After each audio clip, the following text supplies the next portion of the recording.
নমস্কার। আজকে পজিটিভ বার্তার বিকাশ টক শো অনুষ্ঠানে প্রতিদিনের মতো আমরা উপস্থিত হয়েছি। আমাদের এই অনুষ্ঠানের উদ্দেশ্য থাকে প্রতি সপ্তাহে কিছু সমাজের কিছু পজিটিভ দিকগুলিকে নিয়ে আলোচনা করা এবং সেই সূত্র ধরে আজকে আমাদের মধ্যে উপস্থিত আছে মাননীয় মাসুদ বিশ্বাস স্যার এবং সর্বোপরি আজকে আমরা যে বিষয়টি নিয়ে আলোচনা করব সেটা হচ্ছে বৃষ্টির জল সংরক্ষণ এবং তার যে পুনর্ব্যবহার অর্থাৎ রিসাইক্লিং সেটার ব্যাপারে আজকে আলোচনা করব। তো সর্বপ্রথম আমি স্যারের কাছে যে প্রশ্নটা রাখতে চলেছি যে আমাদের কিছু প্রাকৃতিক শক্তিকে কাজে লাগিয়ে আমরা বিভিন্ন রকম ভাবে উপকৃত হয়ে থাকি, তেমনই বৃষ্টির জল সংরক্ষণের একটা ভালো প্রজেক্ট। তো সেটার ব্যাপারে স্যার আপনি যেটা বলতে চাইছেন।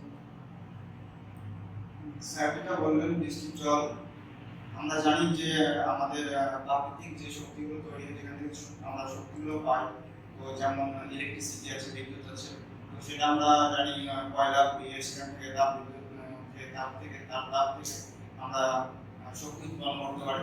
তো সেইভাবে আমরা জলকে সংরক্ষণ করে এবং তাতে যে জীবাণুগুলো থাকছে তো সেগুলোকে আমরা রিসাইকেল করে বিভিন্ন রকম ভাবে, যেমন ভাবে আমরা অন্য দেশে দেখতে পাই, যেমন সৌদি বা এইসব মিডল ইস্ট কান্ট্রিগুলো, তো সেখানে জলের কতটা ক্রাইসিস আমরা জানি। সেখানে সমুদ্রের জলকে রিসাইকেল করে তাদেরকে ইউজ করতে হয়। তো সেখানে আমরা জানি যে কতটা সেখানে পরিস্থিতি খারাপ জলের জন্য। তেমনই আমরা দেখতে পাচ্ছি এখন আমাদের এখানেও অনেকটা ক্রাইসিস জেগে উঠেছে ভারতে। যেমন অ্যাজ এ এক্সাম্পল হিসেবে আমরা ধরতে পারি দিল্লির মতো সেন্ট্রাল সিটিতে আমরা জানি জলের কতটা ক্রাইসিস।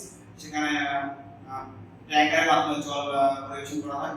তো আমরা সেই হিসেবে আমরা এখন থেকে তার একটা নিতে পারি, ইনিশিয়েটিভ নিতে পারি যে আমরা জলকে সংরক্ষণ করে সেটাকে রিসাইকেল করে আমরা যেন ইউজ করতে পারি আমাদের ডেইলি বেসিস, ডেইলি যে কার্যকলাপ থাকে সেখানে ইউজ করতে পারি বিভিন্ন রকম ভাবে। তো সেখান থেকে আমরা একটা উপকৃত হতে পারি জলের ক্রাইসিস থেকে। ধন্যবাদ স্যার।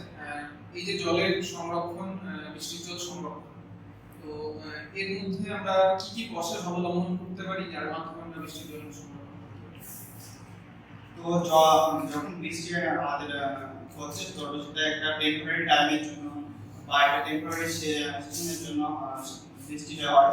তো সেই সময় আমরা জলটা একটা বড় একটা ট্যাঙ্কারে সেটা সংরক্ষণ করতে পারি এবং সেটা বিভিন্ন রকম ম্যাটেরিয়াল এবং বিভিন্ন রকম মেশিন যাতে জল শোধন করা যায়, তো সেখান থেকে আমরা জলগুলো শোধন করে সেগুলো স্টোর করে রাখতে পারি। ধন্যবাদ স্যার। আমাদের যে দর্শকরা রয়েছেন প্রত্যেকের উদ্দেশ্যে আমাদের আজকের তরফ থেকে যে মেসেজটা ছিল সেটা হচ্ছে আমাদের বৃষ্টির জলের কে সংরক্ষণ করে সেটাকে পানি উপযোগী তৈরি করা এবং বিভিন্ন আমাদের কাজে ব্যবহার করা, যাতে করে আমাদের ভূগর্ভস্থ জলের যে পরিমাণ দিন দিন কমে যাচ্ছে সেটা আমরা একটা সাইড থেকে সেই একটা সোর্স দিতে পারি যেখান থেকে আমরা জলটাকে পুনর্ব্যবহার করতে পারি এবং আমাদের যত ভূগর্ভস্থ জল যতটা কম ইউজ করা যায় সেটা আমরা সেটাকে স্টোর করে রাখার আমরা চেষ্টা করতে পারি। এভাবে সমাজের একটা পজিটিভ ভাইব সবার মধ্যে ছড়িয়ে দেওয়া হয়েছিল। আজকে আমাদের এই পজিটিভ বার্তার এই বিকাশ অবশ্যই উদ্দেশ্য। সকলকে ধন্যবাদ।